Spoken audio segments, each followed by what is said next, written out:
Vamos abrir as nossas Bíblias em Colossenses novamente. Se você fechou, mantenha ela aberta. Nós vamos começar uma série de mensagens nesta carta maravilhosa que o apóstolo Paulo escreve à igreja de Deus que estava ali na cidade de Colossos. O apóstolo Paulo escreve essa carta juntamente com a carta de Filemon e endereça para essa igreja. Provavelmente a igreja, ela estava ali situada também na casa desse homem chamado Filemon. Nós estamos aqui então começando o capítulo 1, essas pregações, essas séries de pregações em Colossenses terá como tema a suficiência de nosso Senhor Jesus Cristo. E essa mensagem, essa primeira mensagem do capítulo 1, versículo 1 ao verso 8, o poder de Cristo operado pela ação do verdadeiro Evangelho. Diz assim a palavra de Deus: Paulo, apóstolo de Cristo Jesus, pela vontade de Deus, e o irmão Timóteo, aos santos e fiéis irmãos em Cristo que estão em Colossos, graças a vós e paz da parte de Deus nosso Pai.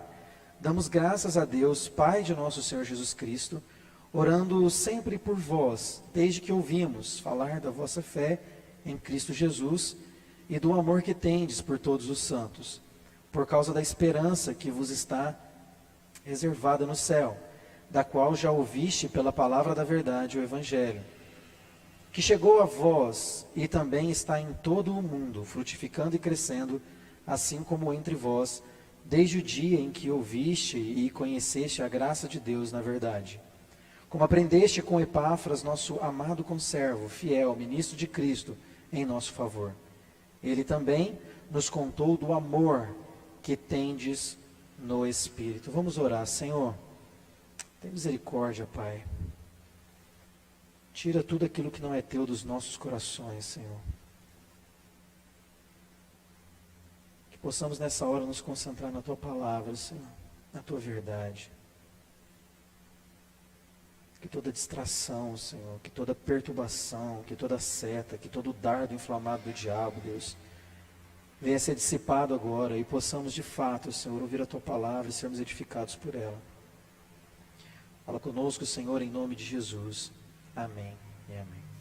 Bom, esta é uma carta simplesmente sensacional. Muitos acreditam que a carta que foi escrita para esse povo, esses colossenses, é uma irmã gêmea da carta escrita pelo apóstolo Paulo aos Efésios. É bem verdade que há uma diferença grande, né, entre elas. Embora seja semelhante uma da outra, Paulo está tratando basicamente das mesmas coisas, mas há uma diferença fundamental, elementar. O apóstolo Paulo não fundou a igreja de Colossos, mas não só não fundou, como também nunca foi a igreja de Colossos. Quando ele escreve essa carta para esta igreja que está ali na cidade de Colossos, ele escreve sem tê-los conhecido pessoalmente. Esta igreja não era fruto direto do seu ministério, nem do seu esforço missionário.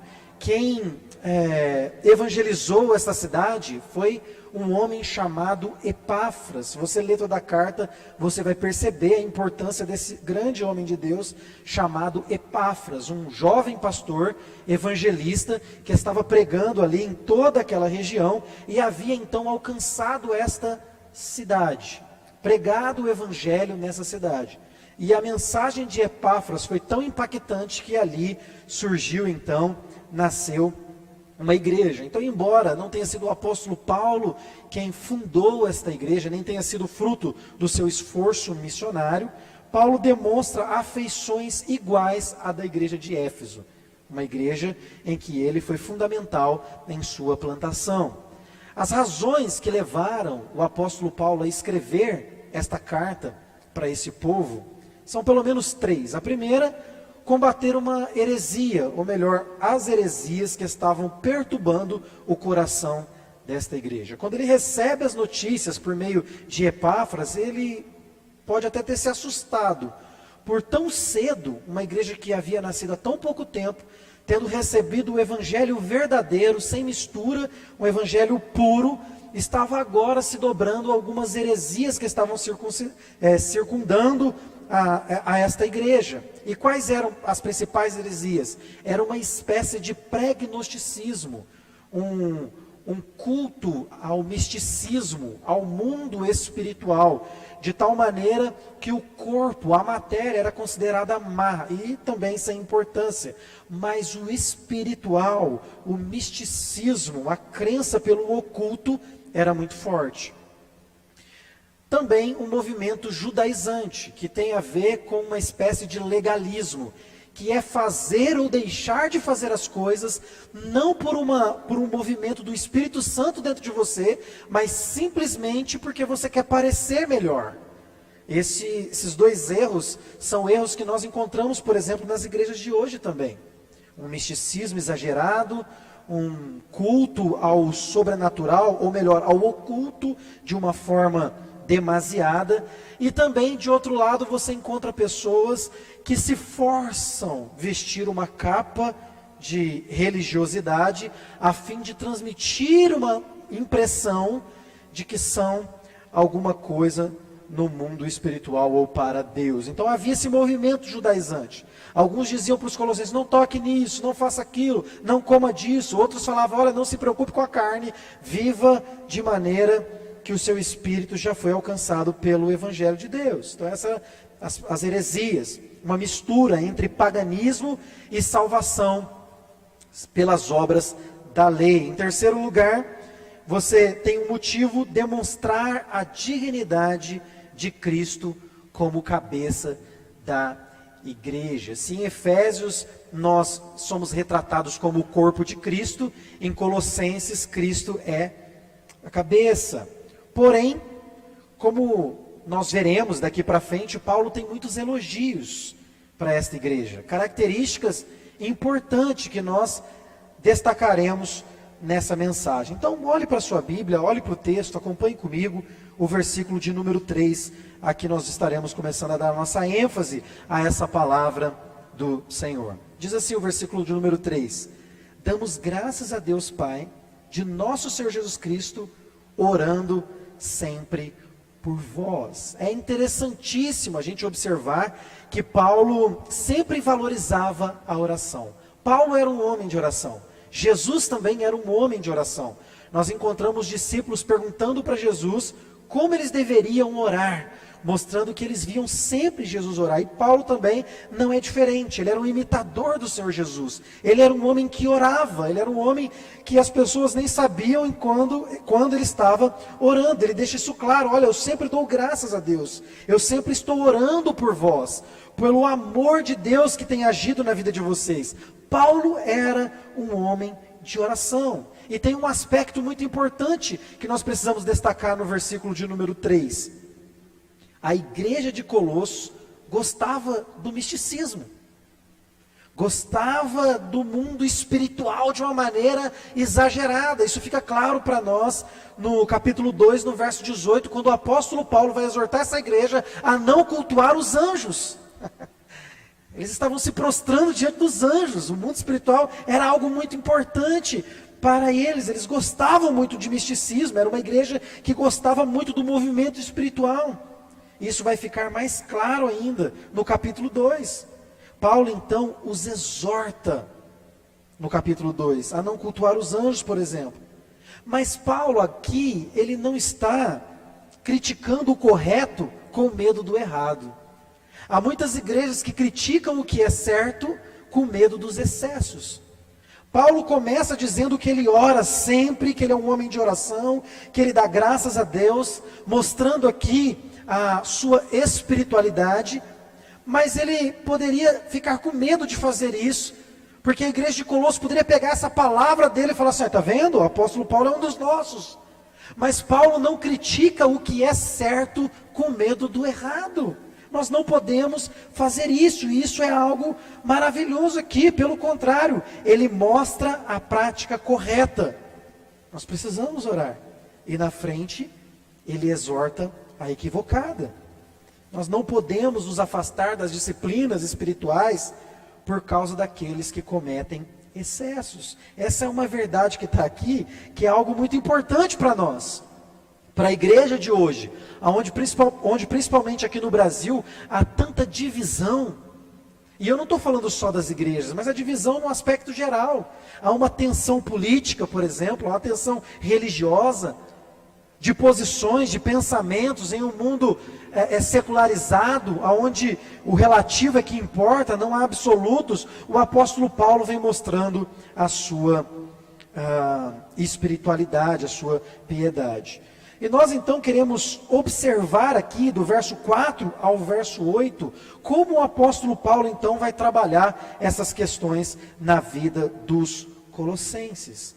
A primeira parte desse texto que nós iremos nos agarrar é do verso 4 ao verso 5, que é a evidência da verdadeira salvação. Vamos ler, diz assim: desde que ouvimos falar da vossa fé em Cristo Jesus e do amor que tendes por todos os santos, por causa da esperança que vos está reservada no céu, da qual já ouviste pela palavra da verdade, o Evangelho.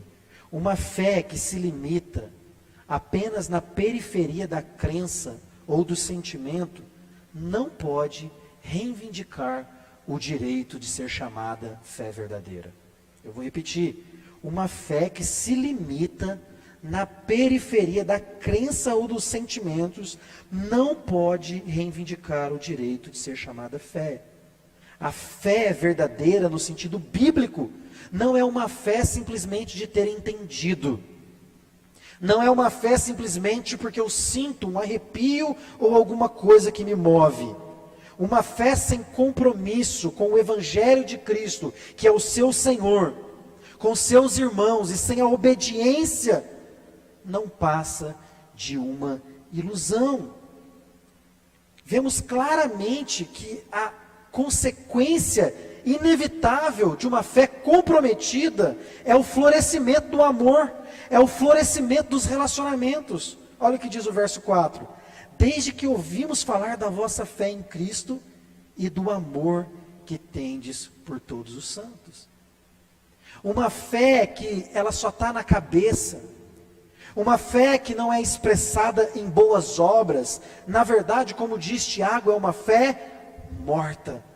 E nós precisamos lembrar que a fé que Tiago condena em sua epístola, não é a mesma fé que o apóstolo Paulo exalta em Efésios, por exemplo, em Colossenses.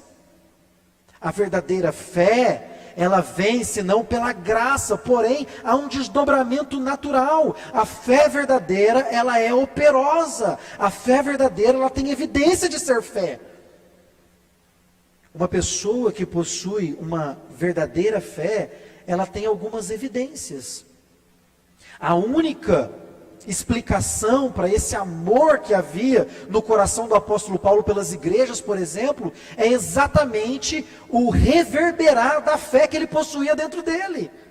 À medida que Deus entrava no apóstolo Paulo, na vida do apóstolo Paulo, e ocupava cada vez mais espaço na sua mente, coração, nas suas afeições, ele era dominado pelo Espírito Santo e vivia de acordo com a fé pela qual ele havia recebido de Jesus. O exemplo do apóstolo Paulo é poderoso. Se não, pense comigo, o apóstolo Paulo está preso em Roma. Ele está a 1.500 quilômetros de Colossos, mas ele se preocupa com a fé daqueles irmãos que ele nunca ao menos havia visto pessoalmente, ou pelo menos a maioria deles. A única explicação para esse amor do apóstolo Paulo é a operação do Espírito Santo dentro dele. Quando o mundo olha para mim e olha para você, eles precisam fazer algumas perguntas. De onde é que vem tudo isso? O problema é que muitas vezes quando o mundo olha para nós, que nos chamamos de cristãos, o que eles veem é uma inconsistência. O que eles veem é uma inconsistência. Alguém pode pegar um pouco de água para mim, por favor?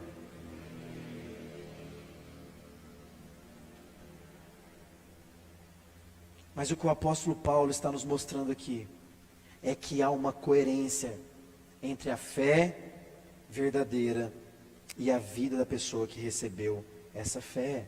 O que nós estamos vendo aqui, a partir de agora, que o apóstolo Paulo vai tratar do caráter desses cristãos, é exatamente esse ponto. O desenvolvimento claro dos que são salvos. Observe a sequência dos adjetivos que Paulo expressa aqui no verso 4 e no verso 5. Ele vai dizer, desde que ouvimos falar da vossa fé. O primeiro adjetivo que nós vemos aqui é a fé, que seria, na verdade, não uma qualidade, mas seria algo intrínseco colocado por Deus dentro deles. Na sequência, nós vemos ele falar do amor, da vossa fé em Jesus Cristo e do amor que tendes. Mas uma qualidade, mas uma característica importante dos colossos, eles tinham fé, eles tinham amor, e no versículo 5 ele vai dizer, por causa da esperança. Olha a sequência disso, demonstrando claramente como é que se expressa a fé verdadeira de alguém. A pessoa, ela tem fé, sim, na sequência vem o amor, na sequência vem a esperança. E o que seria esta esperança? Esta esperança é o Evangelho de Cristo Jesus. O que nós faremos aqui é ver como essa mensagem produz em nós esse caráter de fé e de amor. Obrigado.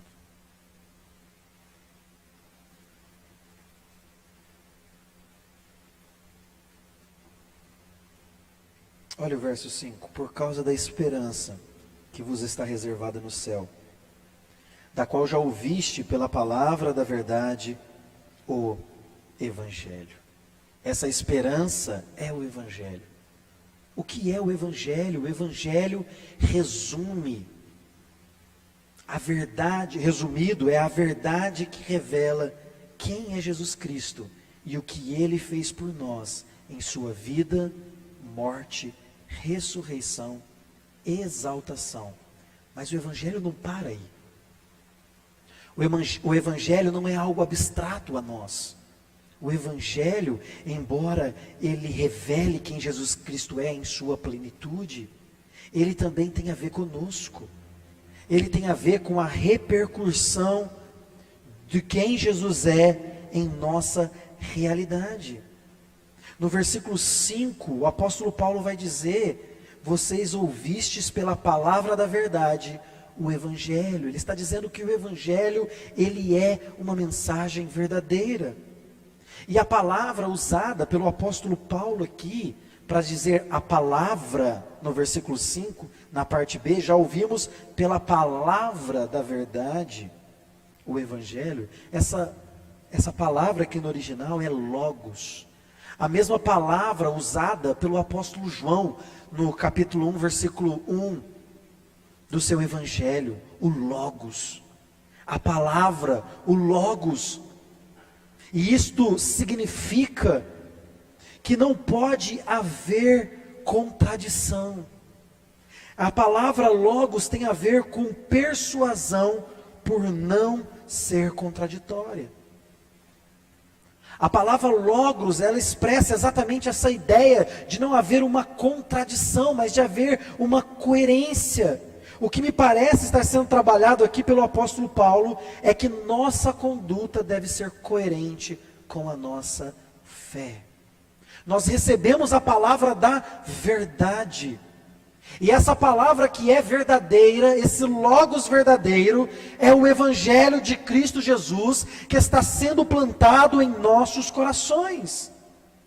Eles haviam sido libertos pelo Evangelho ou não? Essa é a pergunta que o apóstolo Paulo está fazendo. Pois se haviam sido libertos, deveriam viver de acordo com essa verdade, com essa palavra de verdade que é o Evangelho.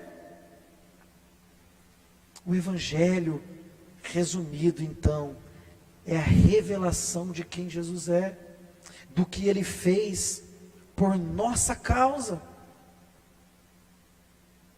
Isso é o Evangelho de Cristo Jesus. No versículo 6, acompanhem comigo. Ele vai continuar. Que chegou a vós, o que chegou a vós? O Evangelho, a palavra da verdade. E também está em todo o mundo, frutificando, crescendo, assim como entre vós, desde o dia em que ouviste e conhecestes a graça de Deus na verdade. Em segundo lugar, então, essa mensagem, ela é absoluta e universal. Olha o que ele vai dizer. Essa mensagem chegou a vocês. Essa mensagem, uma mensagem absoluta, uma mensagem clara, a mensagem central que revela o plano de Deus desde a queda, desde a criação, a queda, a redenção e depois a consumação, o Evangelho de Cristo Jesus. Esse resumo, ele é absoluto, ele é claro, e essa mensagem chegou a vocês. No versículo 6 ele vai dizer, mas não só a vocês, ela também está em todo o mundo. A crítica que pode estar por detrás aqui do apóstolo Paulo é exatamente o ensinamento desses judaizantes e desses pregnósticos, que estão apontando para uma realidade que não é a realidade fundamentada nos ensinos dos apóstolos, mas é uma nova verdade, um novo evangelho misturado, não é puro. E o apóstolo Paulo está dizendo, olha, essa esperança que é o Evangelho, chegou até vocês, mas não só até vocês, mas também chegou ao mundo todo. Essa mensagem não devia ser confundida com um ensinamento local, com uma cultura local, com uma ideia local, ou com vãs ensinamentos que estavam fazendo os judaizantes e os pregnósticos. A ênfase do apóstolo Paulo aqui é clara, não existem dois caminhos. O único caminho, a palavra de verdade, o Evangelho de Cristo, chegou a vocês, mas não só a vocês, chegou também a todo o mundo. Essa é a segunda verdade poderosa que mostra como o Evangelho vai trabalhando no caráter daqueles que são salvos. A terceira verdade impactante do Evangelho na vida dos que são salvos é que o Evangelho de Cristo, ele frutifica e cresce. Então primeiro ele diz que o Evangelho chegou a eles, chegou também a todo mundo. Na sequência, no verso 6, ele vai dizer, frutificando e crescendo. A qualidade fundamental do Evangelho é que o Evangelho produz vida. Jesus disse, eu vim para que vocês tenham vida e a tenham em abundância. Isso é fundamental, é uma qualidade fundamental do Evangelho de Cristo Jesus. Produz vida. Os ensinamentos dos judaizantes traziam peso, morte. É como se Jesus estivesse de novo falando aqui, pelas penas do apóstolo Paulo, dizendo, vinde a mim, vocês que estão cansados e sobrecarregados, e eu então vos aliviarei. O Evangelho de Cristo Jesus produz essa vitalidade espiritual e que se reverbera, reflete na nossa vida também. O Evangelho então produz uma mudança profunda onde ele é estabelecido, produzindo crescimento perceptível aos olhos de todos.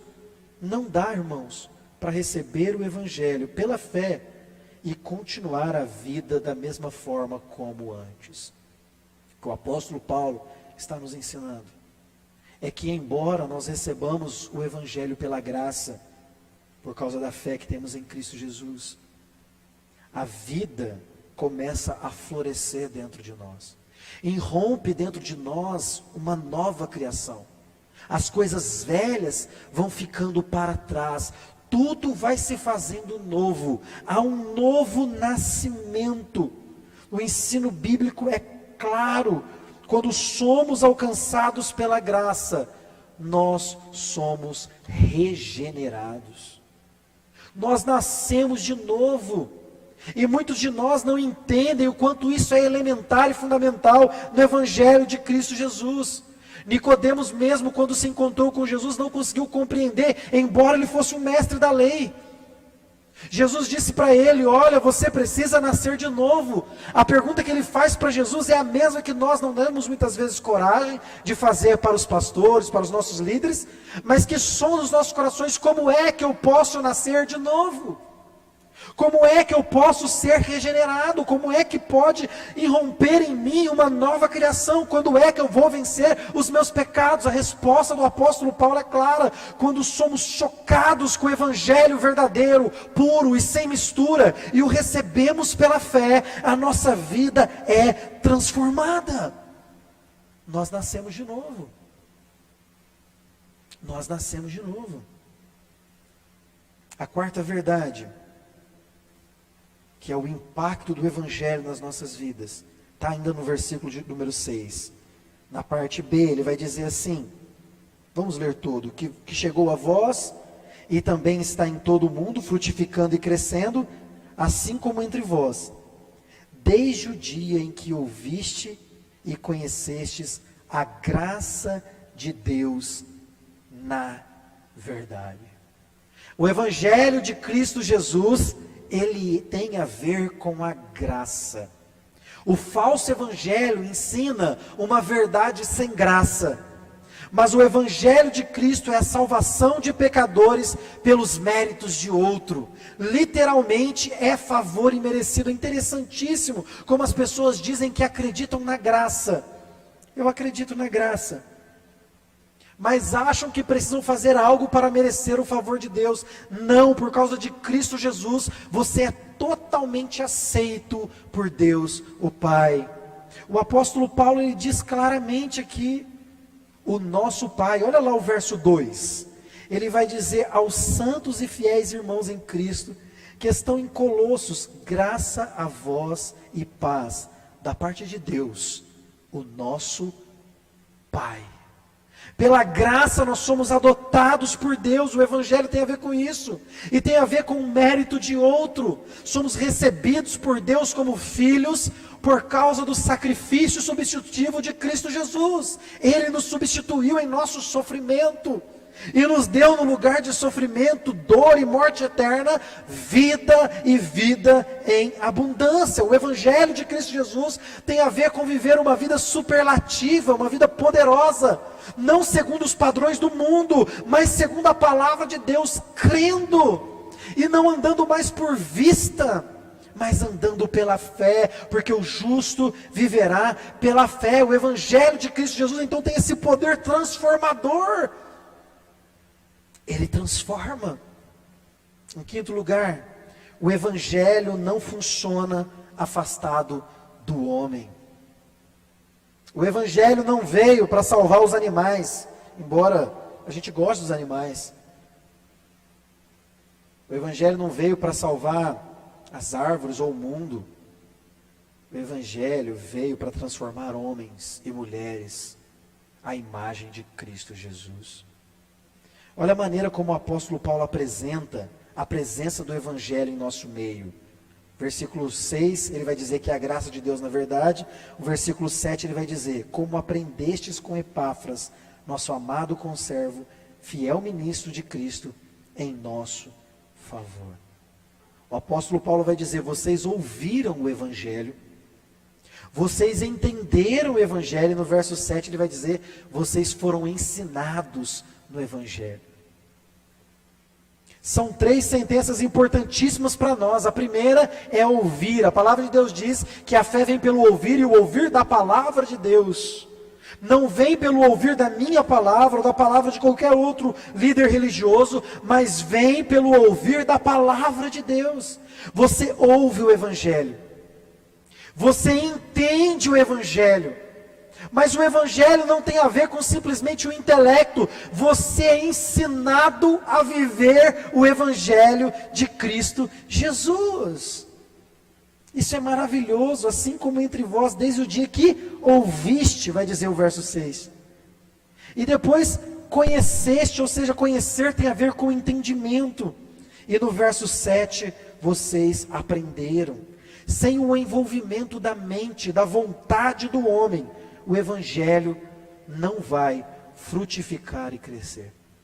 Obviamente que eu não estou aqui falando da vontade do homem superar a vontade ou prevalecer sobre a vontade de Deus, mas que nós, de uma maneira que não podemos entender, acabamos por perder os privilégios ou o galardão que poderíamos receber por não vivermos uma vida vigorosa, fundamentada no Evangelho de Cristo Jesus. Isso quer dizer que o Evangelho, ele precisa de um portador. E esse privilégio de ser portador do Evangelho é apenas para os salvos. É apenas para aqueles que o Espírito Santo abriu o entendimento. Esses são os portadores do Evangelho. Epáfras era um desses portadores, um embaixador. Olha o que a palavra de Deus vai falar a respeito de Epáfras. Vocês aprenderam com Epáfras, nosso amado conservo. Essa palavrinha no original, conservos, é a palavra diáconos, no grego, que é traduzida no português por diáconos, que significa aquele que serve.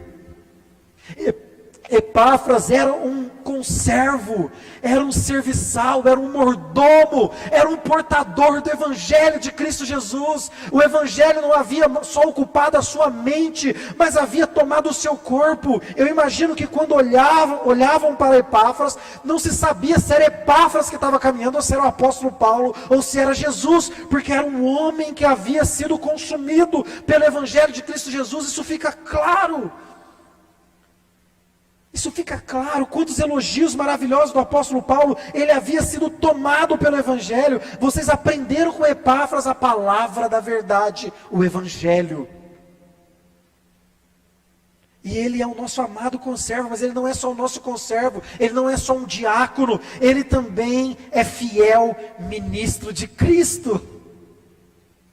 Uma característica importante também daqueles que recebem o Evangelho verdadeiro é que eles se tornam fiéis. O pecado não tem mais poder de domínio sobre eles, embora a gente peque, embora a gente fale, não somos escravos mais do pecado. Fomos comprados pelo sangue de Jesus, possuídos pelo Evangelho da graça e dominados pelo Espírito Santo de Deus. O Evangelho de Cristo Jesus precisa produzir em nós uma transformação poderosa. Precisa nos consumir de dentro para fora. E isso fica claro, vocês ouviram, vocês entenderam, vocês foram ensinados. Isso quer dizer que o Evangelho precisa de um portador. Eu quero ser esse portador. Para nós concluirmos e finalizarmos, sem dúvida nenhuma, essas características, esses elogios de Paulo, são perturbadores para os ditos crentes de hoje. Pois eles querem um cristianismo em promoção. Pague aqui e pague menos. Um evangelho consumidor, em que o que importa é o que eu quero e não o que Deus quer. Igrejas possuídas por si mesmas, são ensimesmadas, são apaixonadas por um ideal e esquecem de que o Evangelho é o poder de Deus em movimento. O Evangelho é Deus em mim me fazendo sair do lugar. O Evangelho tem a ver com a glória de Deus e com o ser humano. Nós precisamos lembrar do poder transformador do Evangelho de Cristo e buscar no Senhor por um avivamento pessoal, a fim de não sermos enganados pelo espírito desse mundo, como os colossenses que estavam flertando com o espírito daquele mundo. Essa mensagem, esses elogios e essas qualidades nos mostram algumas coisas importantes. Em primeiro lugar, que ninguém está imune ao pecado. Em segundo lugar, de que a heresia, ela penetra de maneira até subversiva dentro da igreja. Mas em terceiro lugar, se recebermos o Evangelho puro do Senhor Jesus Cristo, aquele que começou a boa obra em nós, Ele é fiel para completá-la até o dia de Cristo Jesus. O Senhor completará a obra dele em nós, porque recebemos o Evangelho da graça, recebemos a palavra de verdade. Nós recebemos a uma esperança poderosa chamada Evangelho de Cristo Jesus. Ela é estarrecedora, mas é transformadora e motivadora. O Evangelho de Cristo Jesus é que fazia com que Paulo acordasse todo dia. O Evangelho de Cristo Jesus é que fez com que Paulo escrevesse uma carta para irmãos que ele nem conhecia a mais de 1.500 quilômetros. Naquele tempo, irmãos, hoje é muito longe para nós, mesmo com avião. Naquele tempo, a cavalo, a pé, 1.500 quilômetros era muito mais distante. O Evangelho é estarrecedor, é transformador, mas é motivador. Nós precisamos abraçar o Evangelho de Cristo Jesus. Nós precisamos amar a Jesus por quem Ele é, precisamos ter prazer nele. Irmãos, essa luta é tremenda. O apóstolo Paulo está só trazendo qualidades, elogios, mas há por trás disso tudo aqui uma perturbação para nós nos dias de hoje, porque como estamos distantes de viver essas marcas que o Evangelho produz em nós. Marcas tão profundas e tão poderosas, que tem a ver com a fé. Mas não só com uma fé intelectual, mas uma fé que produz amor. Amor por Deus e amor pelo próximo. E por que tudo isso? Por causa da esperança, da glória que há no Evangelho de Cristo Jesus. Não se engane, irmãos. Fé e amor são filhas do Evangelho de Cristo Jesus. Então eu diria para você, tenha um relacionamento de amor com o Evangelho de Cristo Jesus. Não se apegue simplesmente nas formas negativas que ele é apresentado, mas se apegue ao Evangelho de Cristo de maneira positiva, porque é o Evangelho de Cristo que vai te levantar no dia da angústia. É o Evangelho de Cristo Jesus que salvou você não pelo que você merece, mas por causa do sacrifício dele na cruz do Calvário, é que vai fazer com que você levante a cabeça mesmo sendo um pecador. O Evangelho de Cristo Jesus é poderoso. Nós não precisamos de mais nada. Nós não precisamos de mais nada a não ser do Evangelho puro, sem mistura, e do poder do Espírito Santo agindo em nós. Fé e amor são filhas do Evangelho de Cristo Jesus. Tenha uma relação de amor com o Evangelho. Se case com o Evangelho de Cristo Jesus. E certamente fé e amor vão transbordar de dentro de você. Você é portador do Evangelho de Cristo Jesus. Seja poderoso em palavras. Seja audacioso na sua vida. Pregue em tempo e fora de tempo o Evangelho de Cristo Jesus. A distância não impediu o apóstolo Paulo de escrever uma mensagem para a igreja de Colosso. A distância não está impedindo nós de pregarmos o Evangelho de Cristo Jesus. Mas se você receber o Evangelho somente de maneira intelectual e não vivê-lo, então a sua fé é vã, a sua fé é morta. É isso que o apóstolo Paulo está dizendo. É isso que ele está também aqui nas entrelinhas criticando. Nós precisamos, irmãos, nós precisamos de maneira urgente.